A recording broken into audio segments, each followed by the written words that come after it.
이를테면 이재명 대통령 관련된 재판도 이게 굉장히 특수하고 매우 검찰의 왜곡된 수사였다. 그러니까 이거는 재판부를 뭐 지정해야 된다. 예를 들자면 그런 논의를 막 불러일으켜서 힘으로 숫자로 밀어붙여서 통과시키고 그런 특별재판부를 지명하지 않는다는 보장도 없잖아요. 그렇죠. 12개 혐의, 8개 사건, 5개 재판이니까 다 모아서 그럼 한 재판부에서 빨리빨리 해보자. 그렇게 할 수도 있는 거예요. 그러면서 하여튼 또 특정 재판 판사를 이렇게 지명하는 어떤 루트가 됐든 그렇죠. 그러니까 이런 선례를 허용하기 시작하면 앞으로 정말 사회적 혼란이 커질 겁니다. 네. 자, 답답합니다, 진짜. 답답합니다. 자, 그래가지고 이 부분에 대해서 저항하기 위해서 장동혁 대표가 어제 필리버스터를 24시간 동안 했는데 민주당 한 의원의 문자 메시지가 포착이 됐어요. 자, 보시겠습니다. 보여주시죠. 네.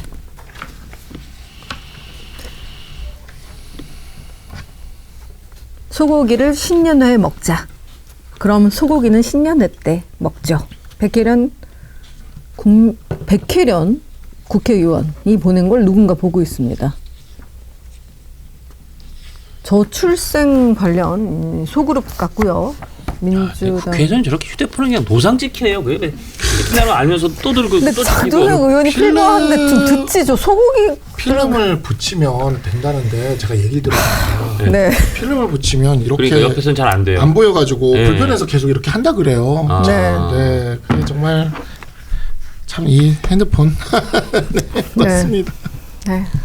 그냥 보지 마세요. 저런 소고기 신년회 이런 거보다는 신년이 가기 전에 그 법안 관련해서 장동혁 대표가 무슨 말을 하는지 잠시라도 들어봐 주셨으면 좋았을 것 같다는 생각이 듭니다. 자, 이런 가운데 국민의힘 지방선거 총괄기획단이 6월 지선에서 당심 비율을 70% 높이기로 한 기존 결정을 그대로 추진하기로 했다는 소식이 전해졌어요.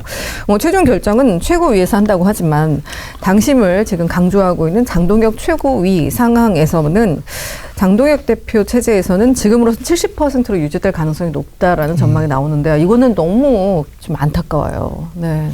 어떻게 보세요? 지금 일반 여론하고 좀 엇갈려 가는 거 아니에요? 그렇죠. 그리고 이게 당심의 비율을 올려야지만 선택받을 수 있는 후보들이 있다면 그게 사실 문제죠.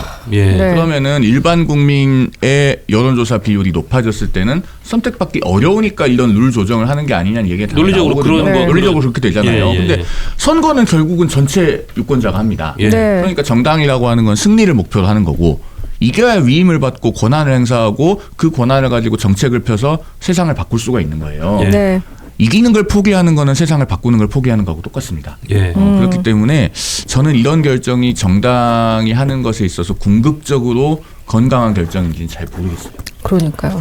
그래서 이전에 서울시장 선거는 어떻게 했는지 요즘 자료도 찾기가 힘든데 찾아봤어요. 그때는 진짜 들불같이 오세훈 시장이 들어엎으면서 나경원 후보를 제쳤었거든요. 2021년 말씀드리는 거예요. 그때는 정말 재밌었거든요. 그때 여론조사 100%였어요. 그러니까요. 왜 100%까지 했던 거를 지금 반토막을 내고 역행을 하냐고요. 아니 우리 당원들도 선택권이 있어야 되니까 저는 5대5 정도 하는 게 원래 합리적이라고 봐요. 왜냐하면 당원들에게 선택권을 안 주면 그건 또 누가 당비 내고 당원 가입하고 하겠습니까? 그렇죠. 당원들의 소속감과 선택권을 위해서 권리는 줘야 되는 게 맞아요. 그건 굉장히 귀중한 부분인데 그거를 더 많이 높여서 일반 국민의 어떤 여론조사 반영을 희석시켜 가면서까지 해야 되느냐. 그 문제를 제기하는 겁니다. 정당은 승리를 해야 되니까. 이때 당시에 100%까지 올렸던 건 안철수 후보가 들어왔으면 좋겠다 하면서 문을 열었던 걸로 기억을 하는데요. 오세훈 후보가 41.64 그리고 나경원 후보가 36.31이었어요. 나경원 후보 입장에서는 이 5%포인트가 막 너무 막 자다가도 벌떡벌떡 생각이 났겠죠. 그럼요. 근데 오세훈 후보가 결국 이 경선에서 나경원 후보를 이기면서 박영선 그때 민주당 후보를 상대로 대승을 했어요.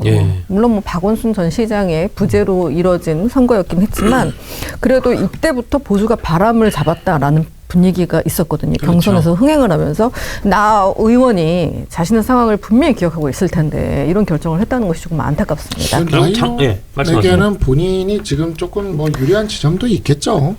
알게 모르게 뭐 우리 다 아는 이야기들이 들리는 이야기들이나 이런 게 있으니까. 그런데 사실 그렇게 해서 당의 후보가 된다 한들 과연 우리가 내년 지방선거에서 경쟁력을 가질 수 있겠느냐를 좀 대승적으로 고민을 할 필요가 있어요. 그리고 저는 이 문제는 결국 내년에 지방선거에 출마하실 분들이 이 문제에 대해서 지금은 얘기를 안 하더라도 네.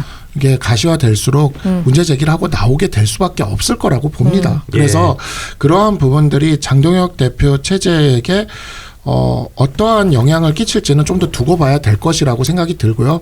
아마 장동혁 대표도 그 부분에 대해서 고심을 좀 하겠죠. 왜냐하면 지금 이 7대3이라는 것에 대해서 장동혁 대표는 친한계가 반대한다 이렇게 얘기하고 싶겠지만 그냥 친윤 중진들도 반대하고 있어요. 예. 그래서 그냥 저는 지켜보면 되지 않을까. 저는 그래서 어떤 생각을 하냐면 그분들이 목소리를 내시는 걸 기다리면 되지 않을까 싶습니다.